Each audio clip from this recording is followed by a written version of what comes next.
ವರುಣಾರ್ಭಟಕ್ಕೆ ಬೆಂಗಳೂರು ಕೂಡ ತತ್ತರಿಸಿ ಹೋಗ್ತಾ ಇದೆ. ಮಳೆ ನೀರಿನಲ್ಲಿ ಮುಳುಗಿದಂತಹ ಸಾಯಿ ಲೇಔಟ್ನ ಸ್ಥಿತಿ ಹೇಳತೀರದಾಗಿದೆ. ಅಲ್ಲಿನ ನಿವಾಸಿಗಳು ಪಡಬೇಕಾದಂಥ ಕಷ್ಟ ಅಥವಾ ಪಡಬಾರದ ಕಷ್ಟವನ್ನು ಪಡ್ತಾ ಇದ್ದಾರೆ. ನಿವಾಸಿಗಳಿಗೆ ಟ್ರ್ಯಾಕ್ಟರ್ಗಳ ಮೂಲಕ ಆಹಾರ ಮತ್ತು ನೀರನ್ನು ಪೂರೈಕೆ ಮಾಡಲಾಗ್ತಾ ಇದೆ. ಇಮ್ಯಾಜಿನ್ ಮಾಡ್ಕೊಳ್ಳಿ ಹೆಂಗಿದೆ ಅಲ್ಲಿನ ಪರಿಸ್ಥಿತಿ ಅಂತ. ಲೇಔಟ್ ನಿವಾಸಿಗಳಿಗೆ ಪಾಲಿಕೆಯಿಂದ ನೀರು ಮತ್ತು ಉಪಹಾರ ವಿತರಣೆ ಮಾಡಲಾಗ್ತಾ ಇದೆ. ಗ್ರೌಂಡ್ ಫ್ಲೋರ್ನಲ್ಲಿದ್ದಂಥ ನಿವಾಸಿಗಳು ಇದೀಗ ಬೇರೆ ಕಡೆಗೆ ಶಿಫ್ಟ್ ಆಗ್ತಾ ಇದ್ದಾರೆ. ಗ್ರೌಂಡ್ ಫ್ಲೋರ್ನಲ್ಲಿದ್ದಂಥ ನೆಲಮಹಡಿಯಲ್ಲಿದ್ದಂಥ ಜನ, ಯಾಕೆಂದರೆ ಇಷ್ಟೊಂದು ದೊಡ್ಡ ಪ್ರಮಾಣದಲ್ಲಿ ನೀರಿದೆ, ಅಲ್ಲಿ ಹೋಗಬೇಕು ಅಂತ ಹೇಳಿದ್ರೆ ನಡ್ಕೊಂಡು ಹೋಗೋಕ್ಕಾಗಲ್ಲ. ಬೋಟ್ ಮೂಲಕ ಹೋಗಬೇಕು, ಟ್ರ್ಯಾಕ್ಟರ್ ಮೂಲಕ ಹೋಗಬೇಕು, JCB ಮೂಲಕ ಹೋಗಬೇಕು. ಇಂಥ ಸ್ಥಿತಿ ನಿರ್ಮಾಣ ಆಗಿದೆ ಅಲ್ಲಿ.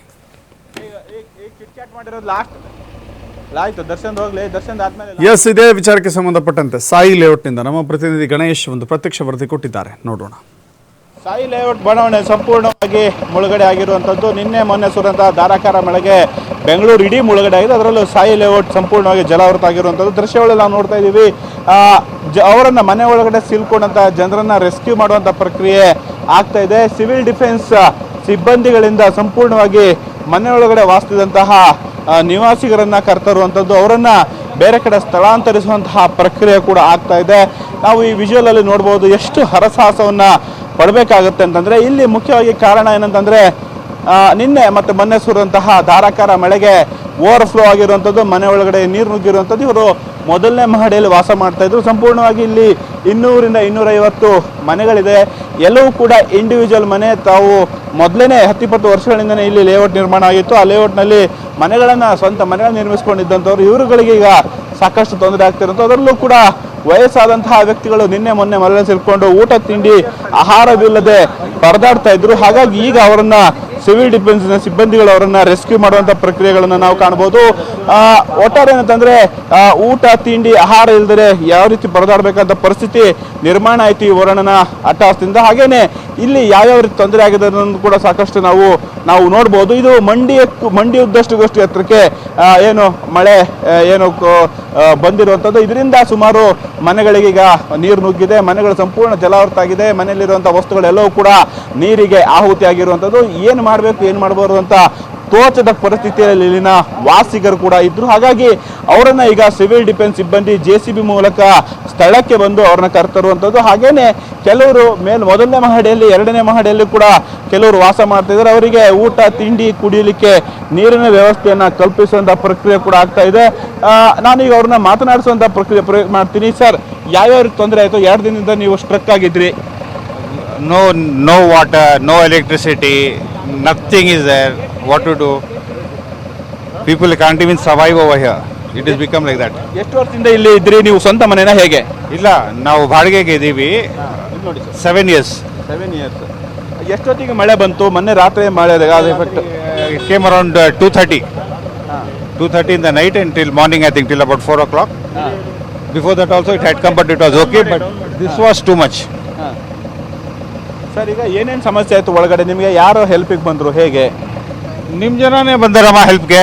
ನಿಮ್ಮ ಜನ ಬಂದರು. ಮತ್ತು ನಮ್ಮ MLA ಅವರು ಊಟ ಗೀಟ ಎಲ್ಲ ಕಲಿಸಿದ್ರು. ಅವರು ಬಸವರಾಜ್ ಅವರು ಹೆಲ್ಪ್ ಮಾಡ್ತಾರೆ. ಬೇರೆ ಯಾರು ಬರಲ್ಲ ಸರ್. ಈಗ ಏನೆಲ್ಲ ಸಮಸ್ಯೆ ಆಯಿತು? ದಿನನಿತ್ಯದ ಮನೆ ವಸ್ತುಗಳೇನಾದರೂ ಹೋಯ್ತಾ, ಡ್ಯಾಮೇಜ್ ಆಯ್ತಾ, ಹೇಗೆ ಸರ್? ಕೆಳಗಡೆ ಗ್ರೌಂಡ್ ಫ್ಲೋರ್ದು ಎಲ್ಲ ಹೋಯ್ತು ಸರ್. ಎಲ್ಲ ಮಾಡಿಸಿತ್ತು, ಮತ್ತೆ ಎಲ್ಲ ಹೋಗ್ಬಿಡ್ತು. ಎಲ್ಲ ಹೋಯ್ತು.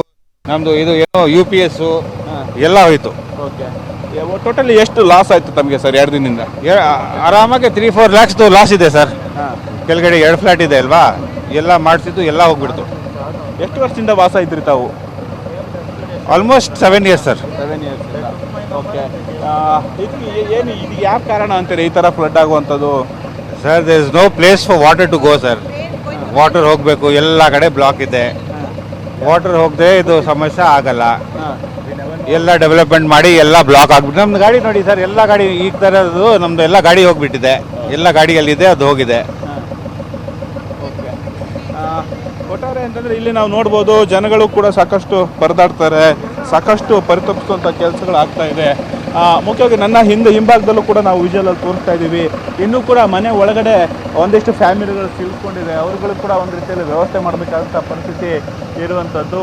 ಈ ಒಂದು ಮನೆಯಲ್ಲಿ ಕೂಡ ನಾವು ನೋಡ್ಬೋದು ಒಳಗಡೆ ಯಾವ ರೀತಿ ನೀರು ನುಗ್ಗಿದೆ ಅನ್ನುವಂಥದ್ದನ್ನು ಫ್ರಿಜ್ ಹೋಗಿದೆ, TV ಹೋಗಿದೆ, ಹಾಗೇನೆ ದಿನಬಳಕೆ ವಸ್ತುಗಳೇನಿರ್ತವೆ ಅಥವಾ ಎಲೆಕ್ಟ್ರಾನಿಕ್ಸ್ ಐಟಮ್ಸ್ಗಳೇನಿರ್ತವೆ ಅದೆಲ್ಲವೂ ಕೂಡ ಜಲಾವೃತ ಆಗಿರುವಂಥದ್ದು. ಹಾಗಾಗಿ ಮುಖ್ಯವಾಗಿ ಇಲ್ಲಿ ಜನರು ಕೂಡ ವಾಸ ಮಾಡಲಿಕ್ಕೆ ಆಗಲ್ಲ ಅಂತಹ ಪರಿಸ್ಥಿತಿ ನಿರ್ಮಾಣ ಆಗಿರುವಂಥದ್ದು.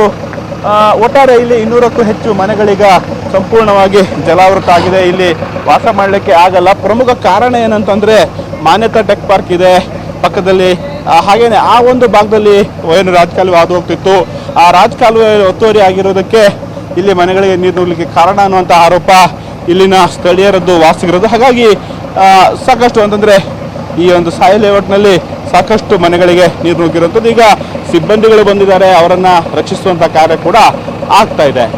ಕ್ಯಾಮ್ರಾ ಪರ್ಸನ್ ನದಾಬ್ ಜೊತೆ ಗಣೇಶ್ ಹೆಗ್ಡೆ, TV5 ಬೆಂಗಳೂರು.